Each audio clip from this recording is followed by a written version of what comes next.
এই দোয়াটা শিখে নেন, ইনশাআল্লাহ আপনার জীবনের সমস্ত সংকট কেটে যাবে। আমি নিজেও এই দোয়াটা বেশি বেশি করার চেষ্টা করি। দোয়াটা হচ্ছে, মুসা আলাইহিস সালাম একটা গাছের নিচে হেলান দিয়ে বসলেন, বসে দেখলেন দুজন মেয়ে দাঁড়িয়ে আছে দূরে, পানি নিতে পারছে না, লোকজন পানি নিয়ে যাচ্ছে, ওরা দাঁড়িয়ে আছে বেচারি। মুসা আলাইহিস সালাম গিয়ে বললেন, কি সমস্যা আপনাদের? তারা বললেন যে আমাদের বাবা অনেক বৃদ্ধ মানুষ, আমরা পানি নিতে পারি না যতক্ষণ না আমাদের কম পানি নিয়ে চলে যায়। মুসা আলাইহিস সালাম একটু বললাম না, ফিজিক্যালি খুব স্ট্রং ছিলেন, থাকে না বডি বিল্ডার, সামনে গিয়ে কথা বলে সরো পানি দিতে দাও, তখন মানুষ একটু মূল্যায়ন করে না। তো মুসা আলাইহিস সালাম এভাবে পানি নিয়ে দিলেন এবং বাছুরদেরকে পানি পান করালেন, করিয়ে গাছের নিচে এসে বসে আছেন।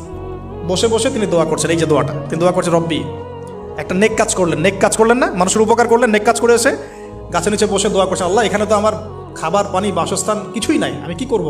রব্বি ইন্নি লিমা আনজালতা ইলাইয়া মিন খায়রিন ফাকির, রব্বি ইন্নি লিমা আনজালতা ইলাইয়া মিন খায়রিন ফাকির।